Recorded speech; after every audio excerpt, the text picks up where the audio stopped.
আল্লাহ রাব্বুল আলামিন দুনিয়ার মুমিন বান্দাদেরকে ডাক দিয়ে বলছে, যারা নিজেকে মুমিন হিসেবে পরিচিত করতে চাও তাদের জন্য গুণাবলী রয়েছে, তাদের বৈশিষ্ট্য রয়েছে। তাদের বৈশিষ্ট্য কি হতে পারে? কোন গুণের অর্জন তারা করতে হবে, কোন গুণের অর্জন তাদের করতে হবে, কোন গুণ তাদেরকে অর্জন করতে হবে। আল্লাহ রাব্বুল আলামিন সেই কথা সুন্দর করে সূরা তাওবার 112 নাম্বার আয়াতে আল্লাহ তাআলা বলছেন, আত-তাইবুনাল আবিদুনাল হামিদুন আস-সাইহুনার রাকিউনাস সাজিদুন আমিরুনা বিল মা'রুফি ওয়ান নাহুনা আনিল মুনকার والحافظون لحدود الله وبشر المؤمنين। আল্লাহ রাব্বুল আলামিন দুনিয়ার ইমানদারদের বৈশিষ্ট্য বলতে গিয়া রব্বুল আলামিন একে একে 9টি গুণাবলী সুন্দর করে বলে দিলেন। আল্লাহ তাআলা বলছেন, বান্দারা যারা এই 9টি গুণের অধিকারী হতে পারবে আমি আল্লাহ তাদেরকে পুরস্কারে পুরস্কৃত করব। আল্লাহ তাআলা বলছেন, বান্দারা তিলকা হুদুদিল্লাহ। 9টি গুণাবলী বলার পরে আল্লাহ বলছেন তিলকা হুদুদিল্লাহ। আল্লাহ তাআলা বলছেন এগুলো আমার হুকুম, তোমরা আমার হুকুম পালন করো। তিলকা হুদুদুল্লাহ বলে বলছেন, ও বান্দারা শোনো, তোমরা আমার যে আদেশ রয়েছে, আমার যে হুকুম রয়েছে, ফালা তাহতাদুহা, এগুলোকে অতিক্রম করো না, এগুলো তোমরা পালন করো। যদি পালন করতে পারো, ওয়া বাশশিরিল মুমিনিন, তাহলে তোমাদের মতো মুমিনদের জন্য আমি আল্লাহ রাব্বুল আলামিন সুসংবাদ রেডি করে রেখেছি। আল্লাহকে বললাম, আল্লাহ ও আল্লাহ, 1 নাম্বার গুণাবলী আপনি একটু বলে দেন। আল্লাহ তাআলা সুন্দর করে বলছেন, আত-তাইবুন, যারা তাওবা করবে অর্থাৎ তাওবাকারীরা হবে মুমিনদের 1 নাম্বার গুণাবলী। আমার প্রিয় ভাইরা, প্রিয় বন্ধুগণ, আল্লাহ রাব্বুল আলামিন সুন্দর করে বলছেন মুমিনদের 1 নাম্বার গুণাবলী হলো আত-তাইবুন। মুমিনরা ভুল করার সঙ্গে সঙ্গে আল্লাহর কাছে তাওবা করে।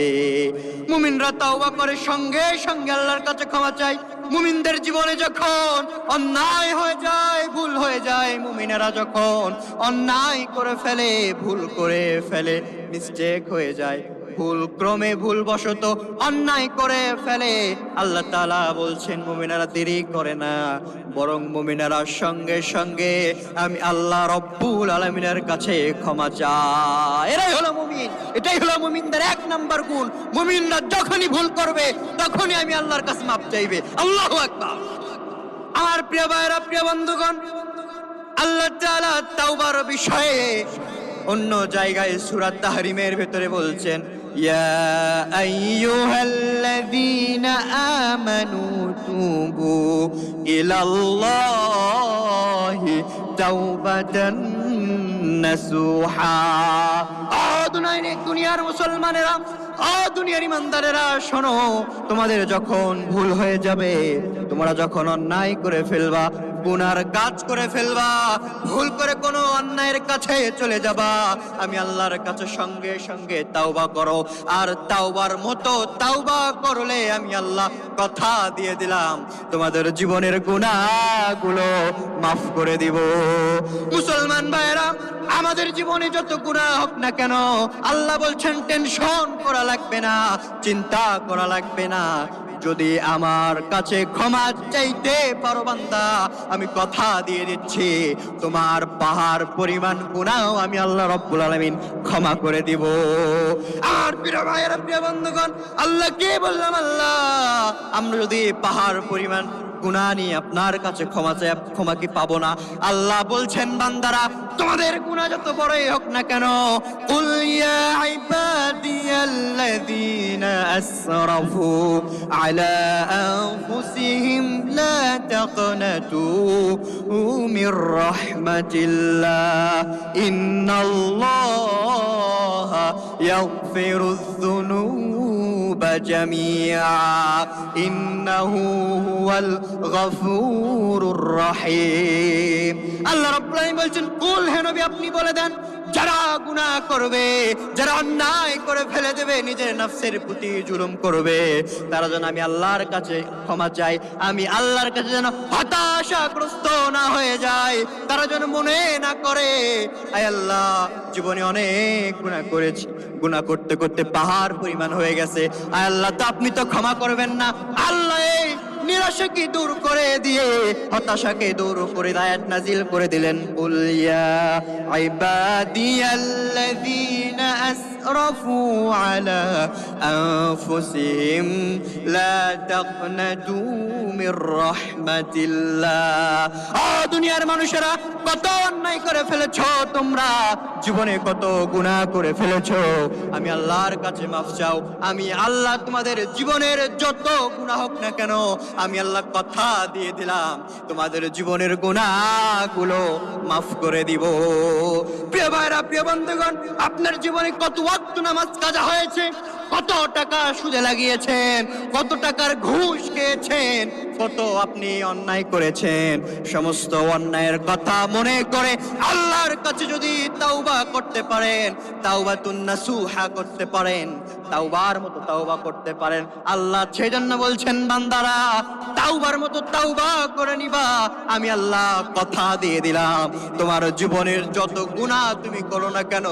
মুহূর্তের ভিতরে আমি তোমার জীবনের গুনাহগুলো মাফ করে দিব শুধু গুনাহগুলো মাফ করব না আল্লাহ রাব্বুল আলামিন বলছেন বান্দারা কেমন গুনাহগুলো মাফ করে দিব আল্লাহ বলছেন ইল্লা মান তাব ওয়া আমানা ওয়া আমিলা আমালান সালিহা ফাউলাইকা ইউবাদদিলুল্লাহু সাইয়্যাতিহিম হাসানাত ওয়া কানা আল্লাহু গফুরুর রহিমা আল্লাহ তাআলা বলছেন দুনিয়ার মানুষেরা যদি তোমরা অন্যায় করে ফেলে দাও আমার কাছে ক্ষমা চেয়ে নাও আমার কাছে ক্ষমা চাও আমার কাছে মাফ চাও তাওবা করো যদি তাওবা করতে পারো সঙ্গে সঙ্গে দুইটা পুরস্কার আমি তোমাদেরকে দিয়ে দেব আল্লাহকে বললাম আল্লাহ কোন দুই পুরস্কার দেবেন আল্লাহ রাব্বুল আলামিন বলছেন ইল্লা মান তাব ওয়া আমানা ওয়া আমিলা সালিহান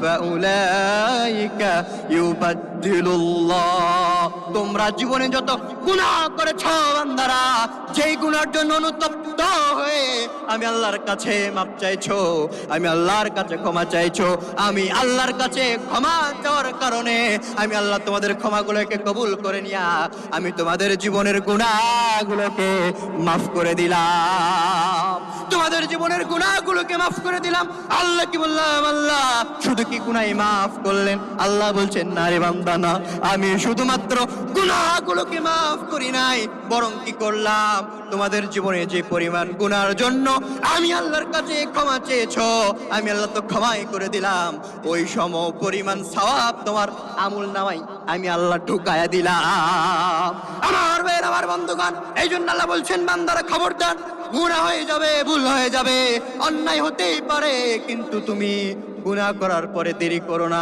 তাড়াতাড়ি আমি আল্লাহর কাছে মাফ চাও আমি আল্লাহর কাছে ক্ষমা চাও আমি আল্লাহর কাছে ক্ষমা চাইতে পারলে আমি আল্লাহ তোমাকে কথা দিয়ে দিলাম তোমার জীবনের সমস্ত গুনাহগুলোকে মাফ করে দিব আমার প্রিয় ভাইরা প্রিয় বন্ধুগণ জীবনে যখনই গুনাহ হবে দেরি করব না আমরা আল্লাহর কাছে মাফ চাইবো আল্লাহকে বলবো আল্লাহ যায় নামাজটা বিছিয়ে সবাই যখন ঘুমিয়ে যাবে তাহাজ্জুদের নামাজে আল্লাহকে ডাক দিয়ে বলবো আল্লাহ আমি তো অন্যায় করে ফেলেছি আমি ভুল করে ফেলেছি আপনি আমাকে মাফ করে দেন ক্ষমা করে দেন আল্লাহ আল্লাহ বলবেন বান্দারা টেনশন করো না চিন্তা করো না আমার কাছে চোখের পানি ফেলে যখন কেঁদেছো চোখের পানি তোমার গাল বেবে দাড়ি বেবে তাফিদু মিনাদ দামঈ গাল বেবে দাড়ি বেবে জমিনে পড়ার আগে আমি তোমার জীবনের গুনাহগুলা মাফ করে দিয়েছি বান্দা কোনো টেনশন করো না এই জন্য আমার প্রিয় ভাইরা প্রিয় বন্ধুগণ আল্লাহ তাআলা মুমিনদের এক নাম্বার গুণাবলী বললেন, মুমিনেরা যখনই ভুল করবে, মুমিনেরা যখন অন্যায় করবে, বলেন তো মুমিনেরা কার কাছে ক্ষমা চাইবে? আল্লাহর কাছে ক্ষমা চাইবে। আর আল্লাহর কাছে ক্ষমা চাওয়ার পরে আল্লাহ বসে থাকবে না, বরং আল্লাহ বলছেন, বান্দারা আমি তোমাদের এটাকে সারা দিয়ে দিব, সঙ্গে সঙ্গে মাফ করে দিব। আমার প্রিয় ভাইরা, প্রিয় বন্ধুগণ, নবীর যুগে সাহাবীরা যখন ভুল করত, সাহাবীরা যখন অন্যায় করে ফেলতো, গুনার কাজ করে ফেলতো, এতটাই অনুতপ্ত হতো, এতটা অনুতপ্ত হয়ে আল্লাহর কাছে মাপ চাইতো, তাদের পরে তাদের পক্ষে আয়াত নাজিল হয়ে যেত যে তাদের তওবা আমি কবুল করে নিয়া তাদেরকে মাফ করে দিয়ে দিয়েছি। আমার প্রিয় ভাইরা, প্রিয় বন্ধুগণ, রাসূলের সাহাবী নাম হলো সালাবাতুল আনসারী। সালাবা রাসূলের সাহাবী সালাবা রাদিয়াল্লাহু তাআলা আনহুকে একবার ডাকলেন রাসূল নিজে ডাক দিয়ে বলছেন, ও সালাবা রে, তুমি কোথায়? আমার কাছে চলে আসো। সালাবাকে ডাক দিয়ে বলছে, সালাবা রে, সালাবা তুমি যাও অমুক জায়গায় আমার কিছু মেসেজ গিয়ে পৌঁছে দাও, আমার কিছু পাত্রা গিয়ে পৌঁছে দাও, অমুক জায়গায় আমার কথাগুলোকে পৌঁছে দাও। সালাবা সেই মেসেজগুলো নিয়ে চলতেছে রাস্তার ভিতরে। হঠাৎ করে একবার তার চোখটা নিম্নগামী হয়ে গেল, তার চোখটা একটু বেগানা নারীর দিকে চলে গেল। সঙ্গে সঙ্গে তার মনের ভিতরে ওয়াসওয়াসা শুরু হয়ে গেল। ওয়াসওয়াসা যখন দিয়ে দিল শয়তান, কুমন্ত্রণা দেওয়ার পরে এবার সালাবা রাদিয়াল্লাহু তাআলা আনহু মনের ভিতরে যৌন কাম শক্তি জাগলো। জাগার পরে মনে মনে চিন্তা করলো, যদি তার সাথে আমি শারীরিক সম্পর্ক করতে পারতাম কতই না ভালো হতো। অন্যরা হয়তো সেটা হাত ধরেছিল, যখন হাত ধরার পরে কিংবা মনে করার পরে তৎক্ষণাৎ তার আল্লাহর ভয় অন্তরে ঢুকে গিয়েছে। আল্লাহর ভয় ঢোকার কারণে সঙ্গে সঙ্গে বলছে, আল্লাহ আস্তাগফিরুল্লাহ মাআযাল্লাহ নাউযু বিল্লাহ। আল্লাহ এটা আমি কি করে ফেললাম, ইন্না লিল্লাহ, ও আল্লাহ কি করে ফেললাম, আল্লাহ এটা তো আমি ভুল কাজ করে ফেললাম, শয়তানের ধোঁকায় পড়ে আমি ভুল কাজ করে ফেলেছি। তখন এবার সালাবা বলছে, ইয়া আল্লাহ আপনি আমাকে ক্ষমা করে দেন।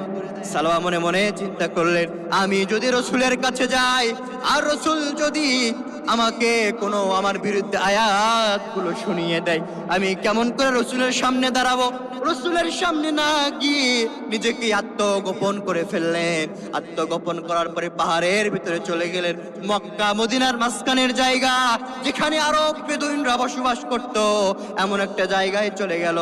চলে যাওয়ার পরে এবার ওই সালাবা রাদিয়াল্লাহু তাআলা আনহু দিনের পর দিন যখন একা একা থাকি, একদিন চলে যায়, 2 দিন চলে যায়, 3 দিন চলে যায়, 4 দিনের বেলা এবার রাসূল সাহাবীদেরকে ডাক দিয়ে বলছে, ও আমার সাহাবী আবু বকর, ও আমার সাহাবী ওমর, আমার সাহাবী, আমার প্রাণ প্রিয় সাহাবী সালাবাকে তো আমি দেখতেছি না, ওকে তো আমি 3 দিন আগে পাঠালাম একটা বার্তা দেওয়ার জন্য, এখনো তো সে আসে নাই, কোথায় গেল আমার সালাবা? যাও তোমরা খুঁজে নিয়ে আসো। রাসূলের সাহাবী আবু বকর ওমর রাদিয়াল্লাহু তাআলা আনহুম আজমাইন তারা চলে গেলেন সালাবাকে খোঁজার জন্য। সালাবা কোথাও নাই। তন্ন করে মক্কা মদিনায় খোঁজা হয়, কোথাও পাওয়া যায় না। 1 দিন চলে যায়, 2 দিন চলে যায়, 7 দিন পরে ওমরে ফারুক রাদিয়াল্লাহু তাআলা আনহু চিন্তা করলেন, দেখি মক্কা মদিনার অনেক জায়গায় তো খুঁজলাম, একটু যাই আরব বেদুইনদের মাঝে গিয়ে খবরটা দিয়ে আসি, তারা কি সালাবা রাদিয়াল্লাহু তাআলা আনহুর কথা জানে নাকি। ওমরে ফারুক রাদিয়াল্লাহু তাআলা আনহু তিনি চলে গেলেন আরব বেদুইনদের কাছে। আরব বেদুইনদের কাছে গিয়ে বলছে, 16 বছরের একটা তাগড়া যুবক ছেলেকে কি আপনারা দেখেছেন নাকি? সুঠাম দেহের অধিকারী, খুব সুন্দর দেখতে, এমন কোন ছেলেকে আপনারা দেখেছেন নাকি? তারা জবাব দিল, না না না, এমন কোন সুঠাম দেহের ভালো ছেলেকে আমরা দেখি নাই, তার সাথে আমাদের দেখা হয় নাই। 7 দিন ধরে একটা ছেলেকে আমরা দেখতেছি, 7 দিনের আগে এই ছেলেকে আমাদের এই মহল্লার ভিতরে, গোত্রের ভিতরে, এলাকার ভিতরে দেখি নাই। এবার যখন বলল কোন সেই ছেলে, এবার ওই বেদুইনরা বলতেছে আপনি যে রকম ডিটেইলস দিচ্ছেন, বিবরণ দিচ্ছেন, এরকম ছেলে তো আমরা দেখি নাই, বরং আমরা যেই ছেলেকে দেখেছি সে একজন জীর্ণ শীর্ণ একজন বালক। যুবকের বয়স 16 হবে 17 হবে, কিন্তু তার চেহারার ভিতরে সারাক্ষণ কান্না লেগে থাকে। সন্ধ্যাবেলা আমাদের কাছে আসে, আমরা দয়াদ্র হয়ে তাকে এক পেয়ালা দুধ খাইতে দেই, সে দুধটা খেয়ে নিয়ে নেয়। খাওয়ার পরে আবার চলে যায় ওই গুহার ভিতরে। ওমরে ফারুক বললেন আজকে কি আসবে নাকি? আরব বেদুইনরা বলতেছে হ্যাঁ আসবে তো অবশ্যই, আপনি একটু থাকেন। ওমরে ফারুক আড়াল হয়ে গেলেন। সন্ধ্যার সময় যখন ঘনিয়ে এলো, সালাবা রাদিয়াল্লাহু তাআলা আনহু চলে আসলেন হাঁটি হাঁটি পা পা করতে করতে, কিন্তু তার গালের ভিতরে মুখের ভিতরে কান্না রোল পড়ে গেছে, কান্নার চিহ্ন দেখা যায়। এবার যখন লোকদের কাছে চলে আসলো, লোকরা দয়াদ্র হয়ে আবার তাকে দুধ খাইতে দিল। দুধের বাটি হাতে নিয়া কান্না করতে করতে চোখের পানিগুলো দুধের বাটির ভিতরে টপ টপ করে পড়তেছে। এমন সময় হঠাৎ করে ওমরে ফারুক গিয়ে বলতেছে সালাবা রে, সালাবা তুমি কোথায় ছিলা? রাসূল তোমাকে খুঁজতেছে রে সালাবা। সালাবা চিন্তা করে হায় হায়, রাসূলের সাহাবী চলে এসেছে আমাকে খোঁজার জন্য করে, তার মানে আমার বিরুদ্ধে কোনো আয়াত নাজিল হয়ে গিয়েছে। সে কোনো কথা না বলে আল্লাহর নবীর সাহাবী ওমরে ফারুককে বলতেছে ওমরে ফারুক ভাই, আমার বিরুদ্ধে কোনো রাসূলের কাছে কোনো আয়াত নাজিল হয়েছে কিনা আপনি একটু বলেন। রাসূলের সাহাবী ওমরে ফারুক বলছে ও ভাই সালাবা, আমরা তো কোনো রাসূলের কাছ থেকে তোমার বিরুদ্ধে কোনো আয়াত নাজিল হইতে দেখি নাই। রাসূল তোমাকে যেতে বলেছে সাথে করে নিয়া ওমরে ফারুক রাসূলের দরবারে চলে আসলেন। রাসূলের দরবারে আসার পরে রাসূলকে সালাম দিয়ে বলতেছে ইয়া রাসূলুল্লাহ, ইয়া হাবিবাল্লাহ, আমি তো গুনাহের কাজ করে ফেলেছি, আমি তো অন্যায় করে ফেলেছি, আমার বিরুদ্ধে কোনো আয়াত নাজিল হয়েছে কিনা? রাসূল বললেন না, কোনো আয়াত নাজিল হয় নাই রে সালাবা, তুমি টেনশন করো না, আমার কাছে চলে আসো রে সালাবা। সালাবা চলে আসলো রাসূলের কাছে। রাসূল নিজের উরু মুবারক বিছিয়ে দিলেন। উরু মুবারক বিছিয়ে দিয়ে রাসূল এবার বললেন ও সালাবা, তুমি আমার উরু মুবারকের উপরে শুয়ে যাও। রাসূলের উরু মুবারকের উপরে মাথা দিয়া সালাবা শুয়ে পড়লেন। কিছুক্ষণ যাওয়ার পরে বলতেছে সালাবা, ইয়া রাসূলুল্লাহ, ইয়া হাবিবাল্লাহ, কেন জানি মনে হচ্ছে আমার শরীরের উপশিরার ভিতরে পিঁপড়া কামড়ালে যেমন কষ্ট অনুভূত হয়, ইয়া রাসূলুল্লাহ, আমার কেন জানি পুরো শরীরে এমন একটা অনুভূতি হচ্ছে গো রাসূল। রাসূল বললেন সালাবা রে, তুমি এত পরিমাণ তাওবা করেছো, ত্যাগ করে নিয়েছো, আমার মনে হচ্ছে তোমার আর সময় বাকি নাই, তুমি কালিমা পড়ে নাও, শাহাদা পাঠ করে নাও।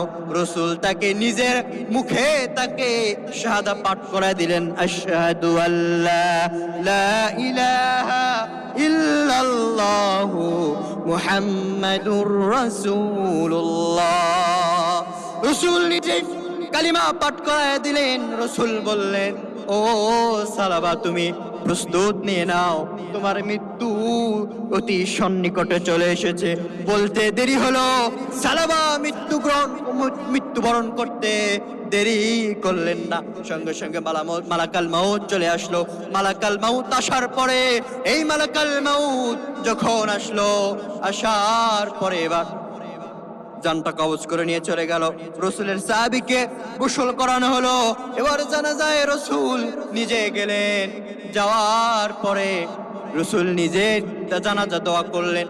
দোয়া করে রাসূল সালাবাকে দাফন সম্পূর্ণ করে দিলেন। রাসূল বলছেন আমার সাহাবী সালাবা জান্নাতের বাকি হয়ে গেছে। তার মানে প্রিয় ভাইরা, তাওবা করেছে, তাওবা করার কারণে তাদের জীবনটা একেবারে শেষকে তাদেরকে আল্লাহ পাক জান্নাতের অধিবাসী করে দিয়েছেন। আমাদের জীবনও যদি ভুল হওয়ার সঙ্গে সঙ্গে আমরা তাওবা করতে পারি, আল্লাহ বলছেন মুমিন যারা হবে তাদের জীবনে যখনই ভুল হয়ে যাবে, অন্যায় হয়ে যাবে, আল্লাহ রব্বুল আলামিন আমি কথা দিলাম যদি আমার কাছে তাওবা করতে পারে, তাওবা করার সঙ্গে সঙ্গে তাদের জীবনের গুনাহগুলো মাফ করে দিব। প্রিয় ভাইরা, প্রিয় বন্ধুগণ, তাহলে মুমিনদের এক নম্বর গুণাবলী হলো মুমিনেরা ভুল হওয়ার সঙ্গে সঙ্গে আল্লাহর কাছে তাওবা করে। প্রিয় ভাইরা, প্রিয় বন্ধুগণ, এবার আসুন দুই নম্বর মুমিনের গুণাবলী হলো মুমিনেরা দুই নম্বর আল আবিদুন, মুমিনেরা ইবাদত করে, মুমিনেরা আল্লাহর ইবাদত করে। মুমিনেরা সব সময় চায় আল্লাহর ইবাদত বন্দেগী করতে, আল্লাহকে খুশি করতে। এজন্য মুমিনদের 24 ঘন্টা 24 আওয়ার্স তাদের প্রত্যেকটি কাজ ইবাদত। সুবহানাল্লাহ, প্রত্যেকটি কাজ ইবাদত। একজন মুমিন যখন ঘুম থেকে ওঠে, ঘুম থেকে ওঠার পরে সারাদিন যত কাজ করে, আবার যখন ঘুমাতে যায়, এর মাঝখানে যত কাজ করবে প্রত্যেকটি কাজ, এমনকি বাথরুম করা পর্যন্ত, প্রসাব পায়খানা করা পর্যন্ত, এমনকি ঘুমানো পর্যন্ত তাদের জন্য সওয়াব হয়ে যায়, ইবাদত হয়ে যায়। কিন্তু আমাদেরকে এই ইবাদত এইগুলো যদি ইবাদত হিসেবে গণ্য করাতে চায়, অবশ্যই আমাদেরকে রসুলের তরিকা অনুযায়ী এগুলো করতে হবে। রসুলের তরিকা অনুযায়ী যদি করি, তাহলেই আমরা এগুলোকে ইবাদত হিসেবে গণ্য করতে পারবো। আল্লাহ রাব্বুল আলামিন বলেন, ইয়া আইয়ুহাল্লাযীনা আমানু কুলু মিন তাইয়্যিবাত মা রাযাকনাহুম ওয়াশকুরু লিল্লাহ ইন কুনতুম ইয়াহু তা'বুদুন। ও দুনিয়ার মানুষেরা, তোমরা একমাত্র আল্লাহর ইবাদত করো, আর আমি যা রিজিক দিয়েছি তা খাও, রিজিক দিয়েছি তা ভক্ষণ করো। আর আমি আল্লাহর রিজিক পাওয়ার পরে তোমরা এই রিজিক গুলোর শুকরিয়া আদায় করো। লা ইন শাকারতুম লা আযীদান্নাকুম ওয়া লা ইন কাফারতুম ইন্না আযাবি লাশাদীদ। আল্লাহ বলছেন, বান্দারা, যদি তোমরা শুকরিয়া আদায় করতে পারো আমার নিয়ামতগুলোর, আমি যে নিয়ামতগুলো দিয়েছি, এই নিয়ামতগুলো যদি শুকরিয়া আদায় করো, আমি আল্লাহ কথা দিলাম যে নিয়ামতগুলোর শুকরিয়া তোমরা আদায় করবা, ওই সম পরিমাণ নিয়ামতগুলোকে আমি আল্লাহ দ্বিগুণ দ্বিগুণ করে বাড়িয়ে দিব। তার মানে আমরা যদি আল্লাহর ইবাদত করি, আল্লাহ নিয়ামত বাড়িয়ে দেবেন। আল্লাহ তাআলা বলছেন, ওয়ামা খালাকাতুল জিন্না ওয়াল ইনসা ইল্লা লিয়াবুদুন। ও দুনিয়ার মানুষেরা, জিনেরা, শুনে রাখো, তোমরা আমার ইবাদত কেন করবা না?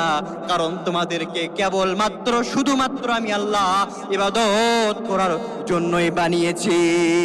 আল্লাহকে প্রশ্ন করলাম, আল্লাহ, ধরে নিলাম আমরা ইবাদত করব আপনার ইবাদত যদি আমরা করি, তাহলে আপনি একটু বলেন, আপনি আমাদেরকে কি উপহার দিবেন, কি পুরস্কার দেবেন? আল্লাহ বলছেন, বান্দারা, আমরা আমার ইবাদত যদি করতে পারো, আমি তোমাদের থেকে এমনি এমনি ইবাদত করে নেব না, বরঞ্চ আমি আল্লাহ তোমাদেরকে বড় বড় 3টা পুরস্কার দিয়ে দেব। পড়েন সুবহানাল্লাহ। প্রিয় ভাইরা, প্রিয় বন্ধুগণ, আল্লাহকে জিজ্ঞেস করলাম আল্লাহ কি পুরস্কার দিবেন। আল্লাহ বলছেন, ফালইয়াবুদু রাব্ব হাযাল বাইত আল্লাযী আত'আমাহুম মিন জু' ওয়া আমানাহুম মিন খাউফ। বান্দারে শোনো, যদি আমি আল্লাহর ইবাদত করতে পারো, তাহলে আমি আল্লাহ তোমাদের যখন ক্ষুধা লাগবে, ক্ষুধার সময় রিজিকের ব্যবস্থা করে দেব। তার মানে আপনি যদি আল্লাহর ইবাদত করেন, আল্লাহ বলছেন, বান্দারা, 1 নাম্বার আমি তোমাদের রিজিকের ব্যবস্থা করে দেব। 2 নাম্বার আল্লাহকে বললাম প্রশ্ন, ও আল্লাহ 2 নাম্বার কি পুরস্কার দেবেন? আল্লাহ বলছেন, 2 নাম্বার হলো যখন তোমাদের ভয় লাগবে, দুনিয়াতে চলতে গিয়ে, আমার ইবাদত করতে গিয়ে, আমার আইন মানতে গিয়ে যখন তোমাদের বিপদ হয়ে যাবে, দুনিয়ার আদি নেতা পাতি নেতাগুলো তোমাকে ভয় দেখাবে, আমি আল্লাহ বলে দিলাম তোমার কোনো ভয় নাই, তোমার কোনো টেনশন নাই। লা তাখাফু ওয়া লা তাহজানু ওয়া আনতুমুল আ'লাউনা ইন কুনতুম মুমিনিন। যদি মুমিন হও, যদি ইমানদার হয়ে থাকো, তাহলে তোমার কোনো টেনশন নাই, তোমার কোনো ভয় নাই। তোমার টেনশন থাকবে কেন? ইন্নাল্লাহা মা'ানা, আল্লাহ তো আমার সাথে আছে। আল্লাহ যার সাথে থাকে তার কোনো টেনশন নাই। ফালা খাউফুন আলাইহিম ওয়ালা হুম ইয়াহজানুন। দুনিয়ার মানুষেরা টেনশন করো না, চিন্তা করো না, আমি আল্লাহ তোমাদের সাথেই আছি। কারণ আল্লাহ বলছেন, বান্দারা আমি নিশ্চয় মুমিনদের সাথে থাকি। ওয়াদাকার।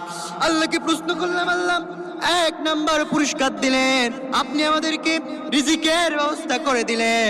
নাম্বার 2, আপনি আমাদেরকে ভয় দূর করে দিলেন। 3 নাম্বার কি?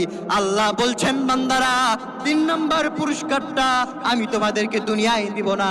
দুনিয়ায় না দিয়ে দুনিয়া থেকে বিদায় করে নিয়া তোমাদের যখন ইন্তেকাল হয়ে যাবে, ইন্তেকাল করে ফেলবা, আমি আল্লাহ কথা দিলাম, ইন্তেকাল করার পরে কিয়ামতের ময়দানে আমি আল্লাহ তোমাদেরকে ফয়সালা করে জান্নাত নামক স্থান দান করে দিব। আল্লাহ বলছেন, ফাদখুলি ফি ইবাদি ওয়াদখুলি জান্নাতি। আমার ইবাদত করো, অর্থাৎ আমি আল্লাহর ইবাদত করে নাও, আমি আল্লাহ তোমাদেরকে জান্নাতে ঢুকায়ে দেব। প্রিয় ভাইরা, প্রিয় বন্ধুগণ, তাহলে মুমিনদের 2 নাম্বার গুণ হলো মুমিনেরা ইবাদত করবে। কার? আল্লাহর ইবাদত করবে। এবার আসুন, মুমিনদের 3 নাম্বার গুণাবলী হলো মুমিনেরা আল্লাহর শুকরিয়া আদায় করবে। ফিসসাররাই ওয়াদ-দাররা, সুখে দুঃখে কেবলমাত্র মুমিনেরা আল্লাহর প্রশংসা করবে। আল্লাহ বলছেন, আল্লাযিনা ইউনফিকুনা ফিসসাররাই ওয়াদ-দাররা, সুখে দুঃখে যারা, আল্লাযিনা ইয়াহমাদুন আল্লাহ ফিসসাররাই ওয়াদ-দাররা, যারা সুখে দুঃখে আমি আল্লাহর প্রশংসা আদায় করবে, কাল কিয়ামতের ময়দানে আমি আল্লাহ তাদেরকে সামনের কাতারে, জান্নাতীদের সামনের কাতারে দাঁড় করায় দিব। সুবহানাল্লাহ বলবেন না?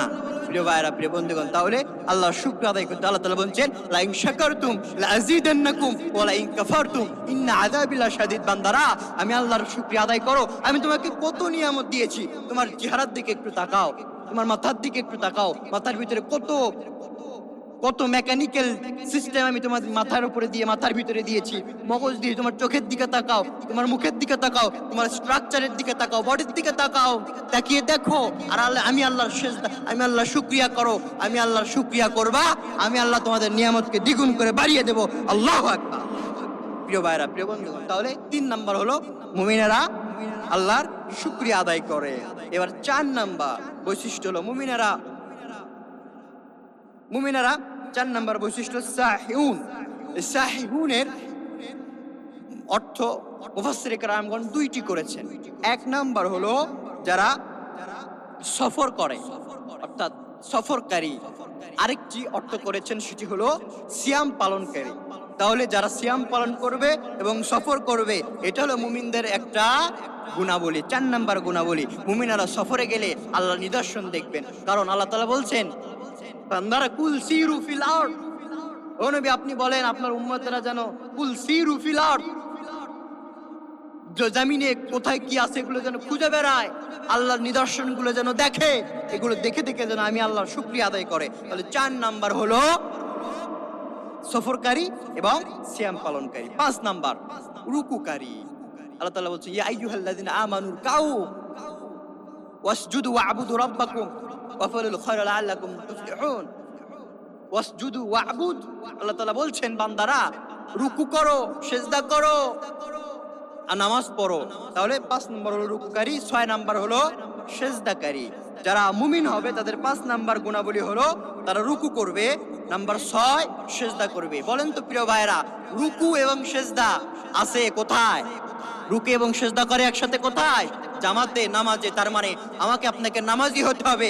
আল্লাহ তাআলা 5 এবং 6 নাম্বার গুণাবলী এক জায়গায় করলে বোঝা যায় আল্লাহ তাআলা আমাদেরকে নামাজি হওয়ার জন্য মুমিনের এই গুণাবলীগুলো আমাদের কাছে বলে দিচ্ছেন।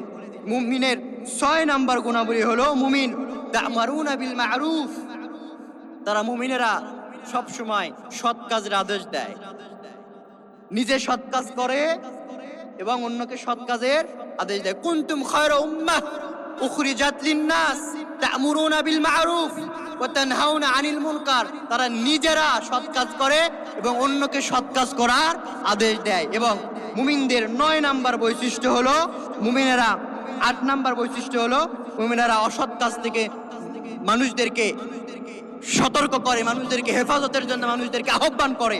এটা হলো মুমিনদের 8 নাম্বার বৈশিষ্ট্য। মুমিনদের 9 নাম্বার বৈশিষ্ট্য, তিলকা হুদুদিল্লাহ, মুমিনরা সব সময় আল্লাহর হুকুম মেনে চলে।